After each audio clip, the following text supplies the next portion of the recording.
Saya merasa bersyukur malam hari ini bisa jumpa, paling nggak kami bisa menyampaikan, dan mudah-mudahan ini insya Allah bukan jadi pertemuan terakhir ya. Kenapa? Karena pertemuan pembukanya aja saya dapat bekal banyak sekali nih. Bekal banyak sekali, bekalnya benar banyak nih.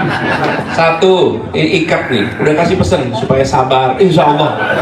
Saya ini kemana aja sudah ingetin Pak, yang sabar, yang sabar, ya, yang sabar, yang kuat. Bahkan saya cerita nih, saya mendatangin korban banjir, Pak. Kita berharap dari para pelaku perekonomian berikan kepada kami masukan 4 hal. 4 hal. Apa yang perlu ditingkatkan dari yang sudah ada sekarang? 2, apa yang perlu dikoreksi dari yang sudah ada sekarang? 3, apa yang perlu dihentikan dari yang ada sekarang? Dan keempat, apa yang baru yang harus dibuat? Jadi ketika kita bicara tentang perubahan, itu bukan dengan menolkan yang ada. Ada pertanyaan, apa yang harus ditingkatkan? Apa yang harus dikoreksi? Lalu apa yang harus dihentikan? Apa yang harus dibuat baru? Kebanyakan dari kita bicaranya yang nomor 3 dan 4 saja. 1, 2 tidak, jangan. Karena apa yang sudah dikerjakan ini bukan dikerjakan 5 tahun, 8 tahun, ini dikerjakan puluhan tahun. 4 itu. Kalau gitu kita bisa bantu rumuskan, maka perubahan ke arah yang lebih benar bisa kita laksanakan. Bisa kan? 4 itu. Jadi tidak menghilangkan yang sudah dibuat, tapi juga tidak sungkan untuk melakukan yang nomor 3 dan nomor 4. Nomor 3 jelas apa yang harus dihentikan. Apa yang harus dihentikan? Karena kalau tidak ada yang ketiga, repot kita. Nah ini Bapak sekalian, kami harap dari siapa? Dari mereka yang senyatanya berada di dalam pasarnya. Tadi saya ketemu Bu Naneng nih, Organda, apa dengan transportasinya. Ibu bisa jelasin, kenapa yang kecil nggak bisa jadi gede di situ? Kenapa hanya dikuasai yang besar? Itu bisa dijelaskan. Dan apa yang dibutuhkan supaya transportasi umum, massal, darat itu bisa tumbuh berkembang lebih luas lagi. Yang paling tahu siapa? Yang berada di pasar. Nah itulah sebabnya saya merasa bersyukur malam hari ini bisa jumpa, paling nggak kami bisa menyampaikan, dan mudah-mudahan ini insya Allah bukan jadi pertemuan terakhir ya. Kenapa? Karena pertemuan pembukanya aja saya dapat bekal banyak sekali nih. Bekal banyak sekali, bekalnya benar banyak nih. 1, ikat nih, udah kasih pesan supaya sabar, insya Allah. Saya ini kemana aja sudah ingetin Pak, yang sabar, yang sabar, ya, yang sabar, yang kuat. Bahkan saya cerita nih, saya mendatangin korban banjir, Pak. Di Jakarta kalau ada banjir, saya datang ke tempat yang banjir itu. Pas saya banjir, saya bilang, Bapak yang sabar, Ibu yang sabar. Malah dia bilang, bukan Pak, Bapak yang sabar. Kalau saya udah dari zaman Pak Cokro Pranowo banjir begini Pak. Cuman sekarang baru Bapak aja disalahin terus. Ya, jadi Bapak yang sabar. Saya nasihatin orang supaya sabarnya malah dia jadi sabar. Itu lucu betul, itu kejadian. Jadi terima kasih, ini ikatnya jadi bikin sabar insya Allah. Kemudian dapat senjata pedang.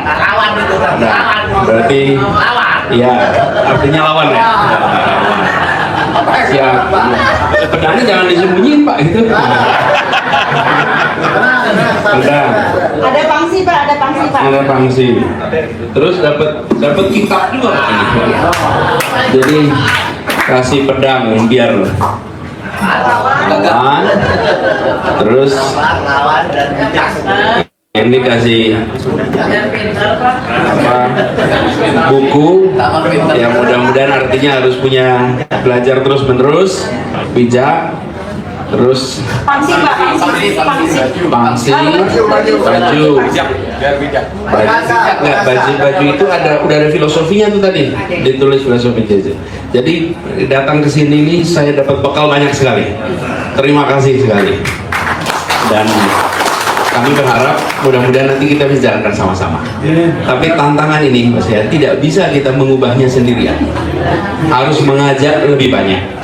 Tapi saya ingin garis bawahi Mas ya, bahwa kami di dalam berbicara tentang keadilan itu yang selama ini kita pegang ketika mengurus Jakarta. Mengurus Jakarta satu kata, keadilan.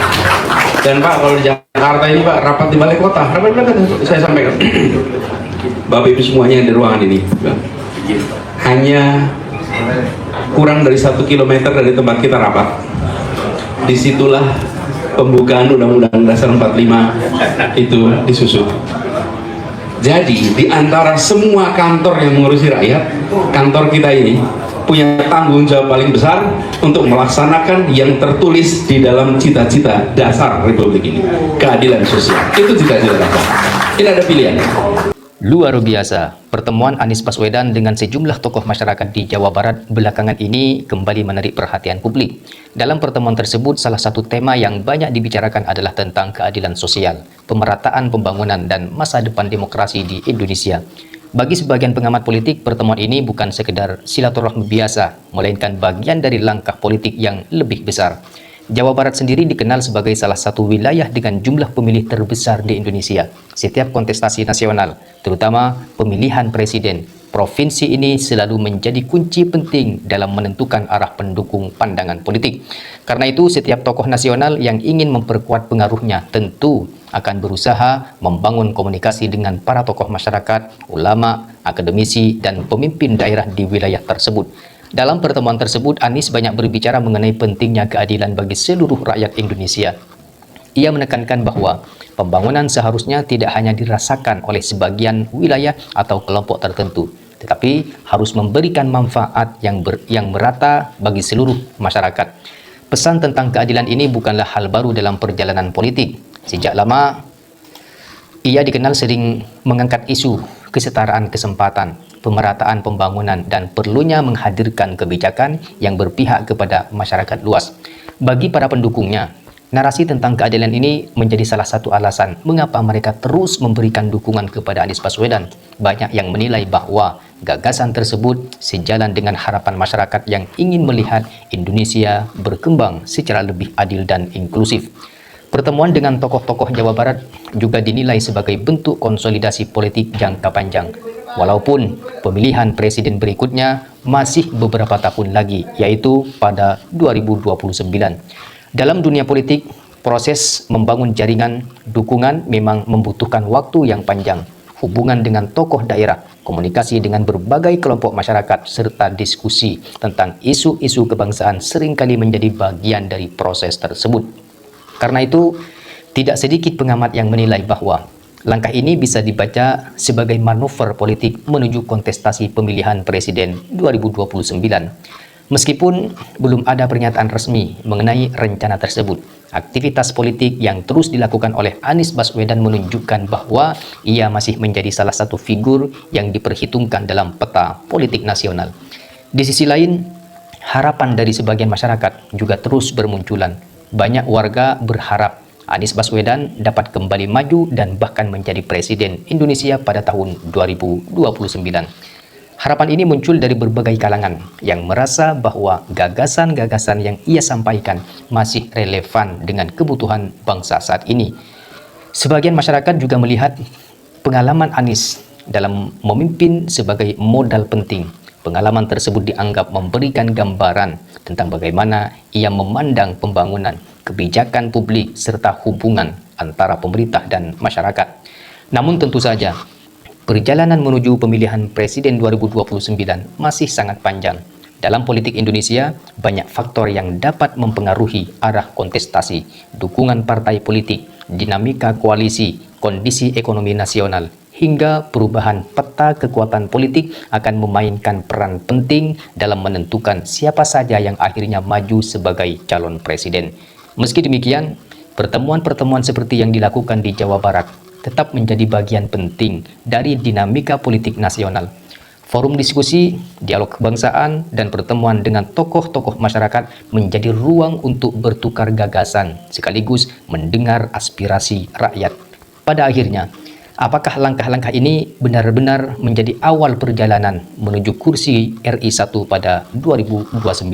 Waktu yang akan menjawab. Namun yang jelas, harapan sebagian masyarakat agar Anies Baswedan menjadi presiden Indonesia di masa depan menunjukkan bahwa dinamika demokrasi di Indonesia masih terus hidup. Harapan rakyat terhadap pemimpin yang dianggap mampu membawa perubahan akan selalu menjadi bagian dari perjalanan demokrasi bangsa. Dan selama harapan itu masih ada, perbincangan tentang masa depan kepemimpinan Indonesia akan terus berkembang di tengah masyarakat. Di tengah berbagai nama tokoh, di tengah berbagai nama tokoh nasional yang muncul dalam percakapan publik, sebagian masyarakat menilai bahwa Anies Baswedan adalah sosok yang paling layak untuk memimpin Indonesia di masa depan. Bagi para pendukungnya, Anies dianggap sebagai figur yang memiliki visi perubahan yang jelas serta kemampuan untuk menyampaikan gagasan secara terarah kepada masyarakat. Selama beberapa tahun terakhir, Anies dikenal sering menyuarakan pentingnya menghadirkan keadilan sosial bagi seluruh rakyat Indonesia. Ia kerap berbicara tentang pemerataan pembangunan, kesempatan yang setara bagi setiap warga negara, serta pentingnya memastikan bahwa kemajuan bangsa dapat dirasakan oleh seluruh lapisan masyarakat, bukan hanya oleh segelintir kelompok saja. Bagi sebagian masyarakat, pesan-pesan tersebut terasa sangat relevan dengan kondisi Indonesia saat ini. Ketimpangan ekonomi, perbedaan akses terhadap pendidikan, serta kesenjangan pembangunan antara daerah masih menjadi tantangan besar yang harus dihadapi oleh bangsa ini. Karena itu, muncul harapan bahwa kepemimpinan yang berfokus pada keadilan dan pemerataan dapat menjadi jalan menuju perubahan yang lebih baik. Selain gagasan tentang keadilan, latar belakang Anies sebagai seorang akademisi juga sering menjadi alasan mengapa banyak orang menaruh harapan kepadanya. Ia dikenal sebagai sosok yang terbiasa berdiskusi dengan ide dan pemikiran. Kemampuan untuk memahami persoalan secara mendalam dan merumuskan solusi yang sistematis dianggap sebagai kualitas penting bagi seorang pemimpin nasional.